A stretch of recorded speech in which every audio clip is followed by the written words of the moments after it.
இது ஒரு அன்பான தருணம், அழகான தருணம். அன்பும் கருணையும் தானே எல்லாத்துக்குமே அடிப்படை. இது ரெண்டுமே இருக்கிற மனசு தானே தாய் மனசு. நம்ம தமிழ்நாட்டு மண்ணும் அப்படிப்பட்ட ஒரு மண்ணு தானே, தாய் அன்பு கொண்ட மண்ணு தானே. ஒரு தாய்க்கு எல்லா பிள்ளைகளும் ஒண்ணு தானே. அதனால பொங்கல், தீபாவளி, ரம்ஜான், கிறிஸ்மஸ்னு இந்த மாதிரி எல்லா பண்டிகைகளும் எல்லாரும் சந்தோஷமா ஷேர் பண்ணிக்க கூடிய ஒரு ஊரு தானே நம்ம ஊரு. இங்க வாழ்க்கை முறையும் வழிபாட்டு முறையும் வேறு வேறுனாலும் நாம் எல்லாருமே சகோதரர்கள் தானே. அதனாலதான் நம்ம அரசியலுக்கு வந்ததுக்கு அப்புறம் கடவுள் நம்பிக்கை உண்டுன்னு அறிவிச்சது ஏன் தெரியுமா? உண்மையான நம்பிக்கை தான் நல்லிணக்கத்தை விதைக்கும், மற்றவங்களோட நம்பிக்கையை மதிக்க சொல்லி தரும். எஸ், அப்படிப்பட்ட ஒரு நம்பிக்கை இருந்துட்டாலே போதும், எப்பேற்பட்ட ஒரு பிரச்சனைகளையும் ஜெயிக்கும். அது மட்டும் இல்லை,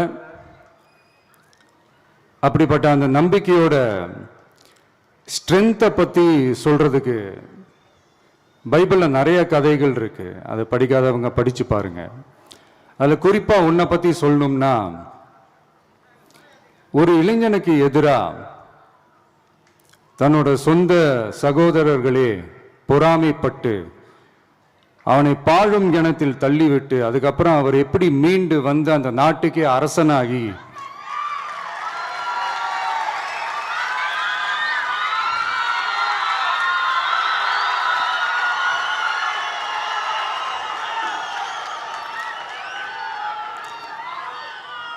அந்த நாட்டுக்கே அரசனாகி தனக்கு துரோகம் செஞ்ச தன்னுடைய சகோதரர்கள் மட்டுமல்ல, அந்த நாட்டையே எப்படி காப்பாத்தினாருன்னு சொல்லி இந்த மாதிரி நிறைய இன்ட்ரெஸ்டிங்கான கதைகள்லாம் பைபிளில் இருக்கு. படிக்காதவங்க படிச்சு பாருங்க. அந்த குறிப்பிட்ட கதை யாரை பத்தின கதைன்னு நான் சொல்லி தெரிய வேண்டிய அவசியம் இல்லைன்னு நினைக்கிறேன். அது உங்க எல்லாருக்குமே நல்லா தெரியும். ஸோ இப்படிப்பட்ட கதைகள்லாம் நமக்கு எதை உணர்த்துது அப்படின்னா, கடவுளுடைய அருளும் மக்களை மானசீகமாக நேசிக்கிற அந்த அன்பும் அதீத வலிமையும் அதுக்கான உழைப்பும் இருந்துட்டாலே போதும்,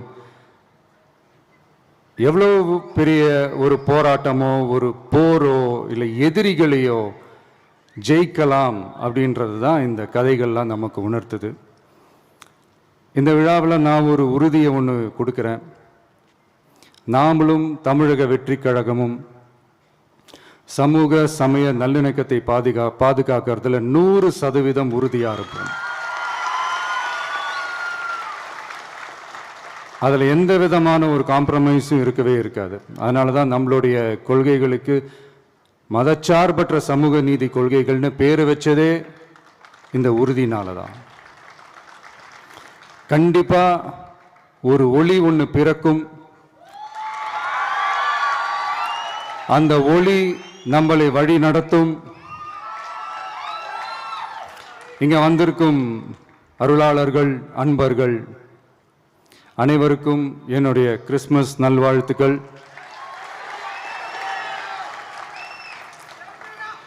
அனைத்து புகழும் எல்லாம் வல்ல இறைவனுக்கே. Praise the Lord.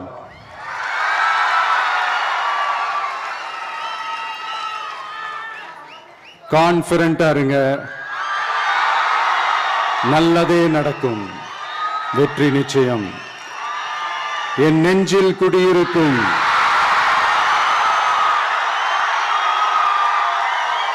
உங்கள் அனைவருக்கும் என்னுடைய தோழர்கள், தோழிகள், இந்த கிறிஸ்துமஸ் ஃபங்க்ஷனுக்கு வந்திருக்கிற மேடையில் அமர்ந்திருக்கும் என்னுடைய எல்லா சீஃப் கெஸ்டுகளுக்கும்